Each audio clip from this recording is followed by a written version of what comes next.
What up YouTube, King Meteor here, and as of yesterday, I've now been sequencing for over 6 years.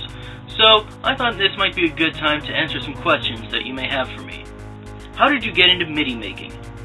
Well, it really is a combination of two of my biggest passions in the world, video games and music. I can remember from a young age really appreciating video game music and just admiring what it brought to the experience, and I remember that whenever my parents asked me to play games without sound, the experience always felt incomplete, like something really important just wasn't there. Fast forward some years to fall of 2003 when I got Super Mario RPG for the first time. Awesome game. And I remember having conversations with my cousin about that game, and that Christmas I actually went over to his house and I noticed him surfing on this Super Mario RPG website. I think it was called Icy Brian Super Mario RPG page or something. Anyway, one of the things I noticed about that website when I checked it out later on is that it had a page of MIDI music from the game, and of course I just loved that game's music, and discovering that MIDI page was actually a pretty big step for me because that was the first time I'd ever actually heard video game music when it wasn't coming from the game itself. Not long after that, I discovered VGmusic.com and I became an avid listener and collector of video game MIDIs. I started actually even doing a little bit of research on just what MIDI was and found out stuff about it being something like a synthesized musical format that's done by like drawing out sheet music or something. That was about what I knew about it. Now at that same time I was taking piano lessons and taking band class in school, and I would very often learn to play various video game melodies and stuff on various musical instruments all by ear, and this went on for quite a few years until I finally put two and two together and I realized, hey, you know what, I bet I could probably make these video game MIDIs. I bet I'd love it and be good at it. And so on December 31st, 2007, I downloaded some MIDI making software and I began work on my first MIDI. Finished it the next day. I made my first upload on January 12th, 2008, and the rest, as they say, is history. Do you take requests? The short answer to that question is no. The longer answer is not likely. I mean, to put it into perspective, I've made over 930 MIDIs by now, and I think about 5 of them maybe were requested. The reason for this is because MIDI making is strictly something I do for fun, and I really don't want it to ever feel like work. I mean, I know this may sound selfish, but the reality is that I don't do it for you. I do it because it's fun for me. And one of the implications of that is that I sequence what I want, when I want, at the pace I want. Now, that is not to say that I have never taken a request and won't ever in the future. If a request happens to be of a song that I really like and that I've actually thought about sequencing before, then I might actually do it. But one thing I can assure you is that requesting a song will never cause me to sequence something that I otherwise wouldn't have. I can assure you of that. So, if you want to make a request, I would actually advise that you do a bit of homework. I mean, check out the VG Music archive, look at my YouTube channel, take a look at what I've sequenced. Have I done a lot of songs from that game? Have I, in my comments, expressed a liking for that game's music? If not, then don't bother. The answer is probably going to be no. If so, nah. Well, there's a good chance the answer will still be no, but it might not. What programs do you use for creating your MIDIs? I use a combination of Anvil Studio and Windjammer Professional. Anvil Studio I use primarily for drawing out all the notes since I really like its interface for that. I use Windjammer for editing parameters and stuff, so that includes stuff like making crescendos and decrescendos, pitch bending, because it's a whole lot easier than it is in Anvil Studio. Have you ever tried making MIDIs with a Roland M32? No, I know very little about it, and I don't know of any other sequencers who use it. Do you still remember the first song that you've sequenced? Oh yes, like it was yesterday. It was Stardust Speedway Bat Future from Sonic CD, and I remember having no clue what I was doing. I remember going in there thinking that I knew everything about MIDI there was to know, and then when I got in there, it was just like,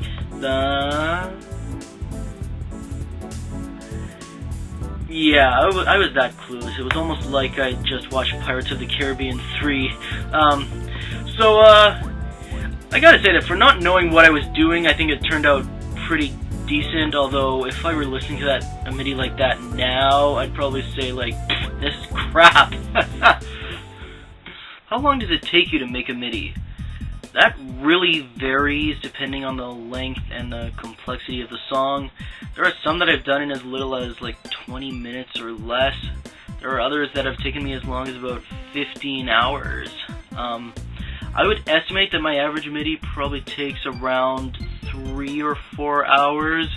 I know anything under 1 hour is really fast, and anything over 6 hours is a pretty big project. What game series music in particular do you like making MIDI sequences of the most? Probably Sonic and Mega Man would be my all-time favorites. Donkey Kong Country series, of course, is great, as is some of the Mario spin-offs like Super Mario RPG and Mario Kart. But it's a lot of older stuff that I like sequencing, and I'm going to go off topic a bit and explain why. It's not nostalgia bias, and it's not because I think that video game music just isn't good anymore. It has to do with the lack of limitations in modern day video game consoles. Since about the turn of the century, audio quality in video games has been pretty much as good as it could ever be. And sure, that allows them to give us greater video game music than ever before, but one thing that's kind of missing now is that there really isn't anything left to the imagination anymore. And that doesn't mean that I don't love listening to it still. I mean, Sonic Adventure 1 and 2 are some of my favorite video game soundtracks ever, yet I haven't sequenced very many songs from those games, and quite frankly, I don't really want to, because, well, there just really isn't anything I could do with them. The music from that game is already pretty much as good as it could ever be. Whereas back in the day, the composers had strict limitations that they had to work with. For the most part, they did a phenomenal job, but still, there's plenty of room to imagine how much more incredible that video game music could have been had the composers not had those same limitations. And so sequencing older video game music really provides me the great opportunity to express how I imagine these songs could be and provide my own personal take on them. What is your biggest musical inspiration? Honestly, I would have to say that my biggest musical inspiration is tech, the sequencer, not just technology in general. I mentioned earlier about wanting to reimagine songs when I sequence them, and there don't seem to be a lot of sequencers who think that same way, but Tech was definitely one of those guys who does. He wasn't satisfied just copying the original song. He wanted to reimagine it to earth-shattering proportions always. And there were a few other sequencers who did that, but none of them did it as flawlessly as Tech. And so he was a longtime favorite sequencer of mine when I was listening to and collecting MIDIs. And when I started sequencing, I knew very well that he very much embodied the kind of sequencer I wanted to be. Who do you consider to be your favorite MIDI sequencer out of everyone else? Well, Tech, obviously. I kind of already said that, though he's not the only sequencer I like. Swordbolt / Zenkaza was a favorite of mine back in the day. J-Stir, Blitz Lunar, Ludarez, Jace, more recently KDS, and Monster Eastine. I'm not sure if I pronounced that right. Blue Warrior. I'm probably forgetting a few, but that's all I can think of right now. What video games do you remember playing as a kid? Oh man, Super Mario Bros. 3 and Sonic the Hedgehog 2 were probably my earliest favorites. I remember loving those games as young as like age 4. Dr. Mario I also played quite a bit of during that time, and even the original Super Mario Bros. A bit, though I didn't love it as much. Later on, I really loved Star Fox 64, Mario Kart 64, and Diddy Kong Racing. A bit later on, I got into the Super Nintendo, and the Donkey Kong Country series were definitely some of my favorites. Super Mario World, Yoshi's Island.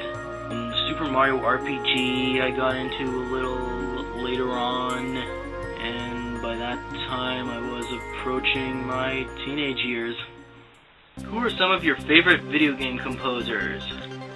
Oh man, there's a lot of good ones, but I would say that my top 3, not necessarily in this order, consists of David Wise, probably most well known for his work in the Donkey Kong Country series. Jun Sinu, I probably saying that wrong.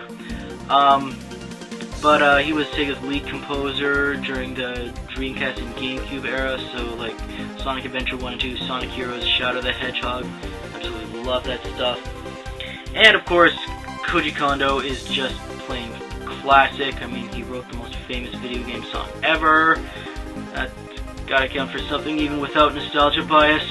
Some other composers I really like are Yoko Shimomura, Yasunori Mitsuda, Nobuo Uematsu, Junya Nakano, Motoi Sakuraba, Kenta Nagata, Hirokazu Tanaka, Masato Nakamura, Hide Kobayashi,